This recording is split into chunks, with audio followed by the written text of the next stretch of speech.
예, 지금부터는 기업의 사회적 책임과 ESG 경영이란 주제로 말씀을 드려보기로 하겠습니다. 최근에 ESG 경영이란 용어를 많이 쓰고 있어요. 근데 이 ESG 경영을 왜 배재근이가 와서 강의를 하느냐에 대해서 여러분들이 굉장히 궁금할 겁니다. 근데 우리 쓰레기 자원순환이라는 큰 타이틀을 가지고 대부분 다 ESG 경영을 포방을 하더라고요. 그래서 저도 ESG 경영에 대해서 공부를 안 하면 안 되겠다 이런 생각을 가지고 이 ESG 경영을 공부를 하게 되었습니다. 근데 어쨌거나 여러분들이 잘 아시는 거는 예전부터 저는 이제 환경공학개론이라든가 다른 강의를 하면서 기업의 사회적 책임에 대해서 말씀을 많이 드렸어요. 그래서 점점 선진국이 될수록 기업의 사회적 책임의 강화가 진행이 된다 이런 거고요. 그 배경에는 이 그 무역과 환경이 연계되고 또 규제가 강화되고 그리고 안전 및 보건 관리가 강화되면서 그리고 이제 가장 중요한 거는 이해관계자의 관심이 증대가 된다는 거죠. 그래서 기업의 사회적 책임이 강화가 되고 있다 이렇게 보시면 될 것 같아요. 근데 이 모든 틀이 지속 가능한 경영이라고 해가지고 벌써 이게 다 포방이 돼 있는 거예요. 그래서 우리가 ESG 경영, 그 Environmental Social Governance잖아요. 그래서 이게 환경적인 문제, 그리고 사회적인 문제, 그죠? 그리고 이해관계자의 관심, 거버넌스 이런 것들이 연계가 된 게 결국은 기업의 사회적 책임 내에서 ESG 경영이다 이렇게 보시면 될 것 같아요. 그래서 지금 현재 기업의 수예요. 기업의 수가 이렇게 가고 있는 건데 이게 결국은 환경 친화 기업으로 가게끔 모든 제도 정책이 푸시를 한다는 얘기죠. 푸시. 그리고 한편으로 끌어주고 그래서 점점점 이게 환경 친화도가 높은 기업들의 수가 많아지고 있다. 그래서 이제 요즘은 제품의 통합 제품 정책이라고 해가지고 결국은 라이프 사이클을 생각을 해서 결국은 제조, 사용, 폐기 단계에서 푸시라는 거는 막 떠밀어야 되는 거예요. 떠밀고 또 앞에서 끌어주고 그래서 이제 규제 정책, 법과 제도에서는 푸시를 해주고 그리고 인센티브라든가 경제적인 관점에서는 이게 풀을 해주고 그래서 이제 어떻게 보면 환경 친화적인 기업이 많이 늘어나도록 해야 되는 게 최근의 추세다 이런 얘기예요. 그렇게 하면서 결국은 기업의 사회적 책임이라는 게 어떤 개념으로 발전하느냐. 근데 지금까지는 기업이 어떤 그 자기 기업을 경영을 하면서 뭐 환경 오염을 일으켜도 예를 들면 오염된 물을 우리가 자기가 정화를 잘했어 이렇게 포방하면서도 하수구로 물을 보내잖아요. 보내고 나서는 전혀 신경을 안 썼다는 거죠. 예를 들면 배출수 기준이 뭐 50ppm이다. 50ppm 이내로 정화해서 내보냈어요. 내가 정화해서 내보냈으니까 끝 이렇게 하고 말았다는 거예요. 이제는 그게 아니란 거예요.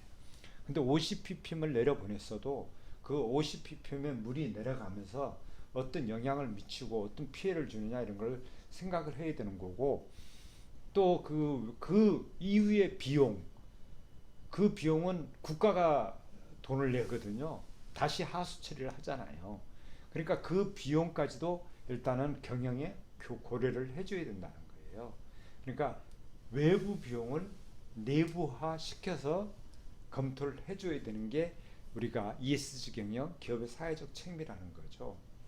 그래서 이제 오염 제공자가 자발적 혹은 법에 따라서 비용을 지불했는데 이제는 그게 강제로 그렇게 된 거고 이제는 그 이상까지도 우리가 생각을 해야 된다는 거예요. 그래서 이제는 비용의 내부화에 분배적 정의가 들어있고 응직적 정의, 보상적 정의가 이렇게 들어있다 이렇게 보시면 돼요.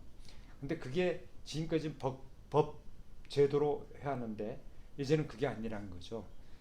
자발적, 사회적 이해관계자의 감시에 의해서 이제 그게 통용이 되는 사회로 발전하고 있다. 그렇게 보시면 될 것 같아요. 그래서 이제 우리가 배출자 부담 원칙이라는 게 있어요. 오염자 부담 원칙, 배출자 부담 원칙, 그리고 제조자 부담 원칙, 그리고 이제 GPN 해가지고 그 뭐라고 해야 되나요? 그린 펄처스 네트워크 해가지고 지금 뭐야 그죠? 환경 친화도가 높은 제품을 구매를 해라 이런 제도가 있습니다.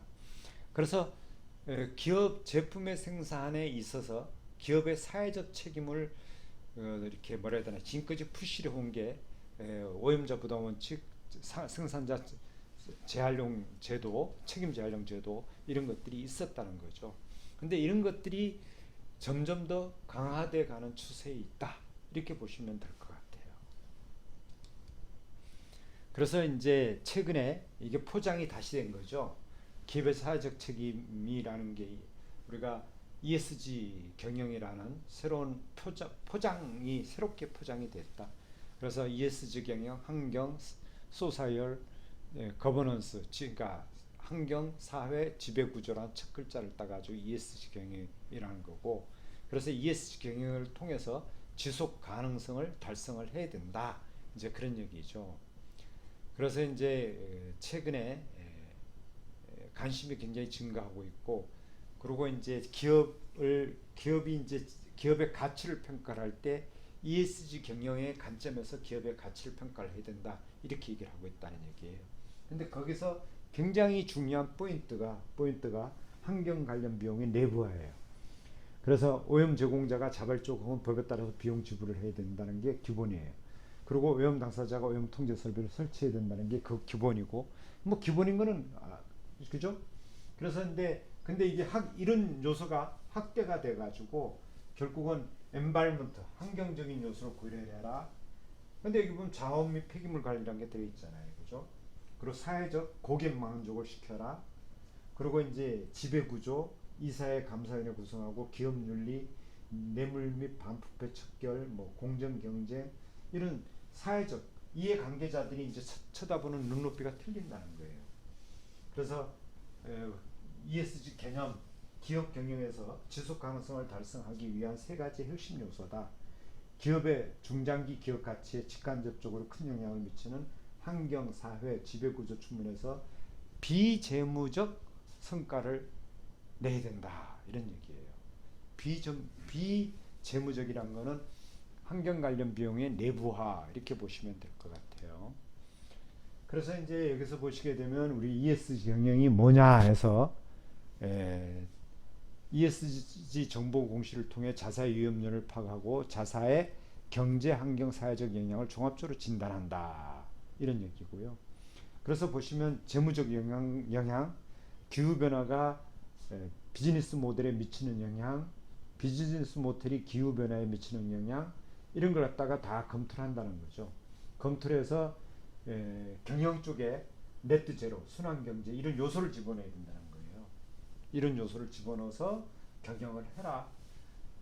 네트 제로, 지금까지 계속 말씀드렸던 탄소 중립이에요. 탄소 중립. 그리고 R200 신재생 에너지를 대체하는 겁니다. 자기가 쓰고 있는 에너지의 100%를 신재생 에너지로 대체를 해라. 뭐 그런 얘기가 또 순환경제, 우리 폐기물 쪽도 리사이클링, 재생 원료를 써라. 이게 순환경제. 그래서 그런 것들이 ESG 경영에 포함이 된다는 거예요. 그래서 폐기물 쪽 관점에서 봤을 때 많은 요소가 포함이 돼 있어요. 네트 제로 탄소 중립 폐기물로 하자는 거고요. 순환경제 재생 원료 쓰자는 거고요. R200을 하는데 재생 에너지잖아요. 거기에 폐기물이 많이 포함될 수밖에 뿐이죠. 하여튼 등등 우리가 폐기물 관련해서 ESG 경영과 굉장히 밀접한 관계가 있다 이런 얘기고요. 그래서 지금까지는 재무성과를 창출했는데 비재무성과 비용의 내부화, 외부 비용을 내부화까지 시켜서 뭔가 경영 보고서를 만들어줘야 된다는 거죠. 그래서 최근에 하나의 큰 움직임이 우리가 ESG 경영에서 RE100이라는 용어 나와요. 2050년까지 탄소 제로를 목표로 해서 신재생 에너지로 100% 대체하는 자발적 글로벌 캠페인 RE100이 확산되고 있다. 그래서 전 세계 회사들이 우리 아리백을 하겠다고 천명을 했어요. 그리고 이제 글로벌 아리백이란 게 있고 한국형 아리백이 있습니다. 그래서 우리나라에서도 알리백을 시행을 하고 있고 한국형 알리백을 운영을 하고 있다는 거예요. 그래서 글로벌 알리백을 캠페인을 하면서 그래서 카본 디스클로즈 프로젝트를 시행을 한다는 거죠. 그래서 그거를 알리백을 수행하게 하기 위해서 우리 에너지환경공단에서는 녹색 프리미엄 REC 구매를 할 수 있게끔 뭔가 인센티브를 주고 있다, 이렇게 생각하시면 될 것 같습니다.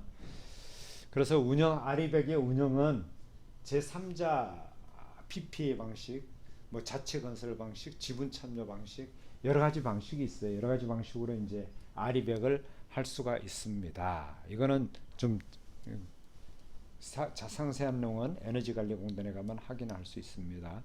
그래서 지금까지 제가 뜬금없이 ESG 경영이라는 기업의 사회적 책임과 ESG 경영이라는 말씀을 드렸어요. 근데 이 시국에 그래도 이런 내용 정도는 좀 알고 있어야 된다는 생각을 했기 때문에 이걸 하나의 주제로 말씀을 드렸습니다.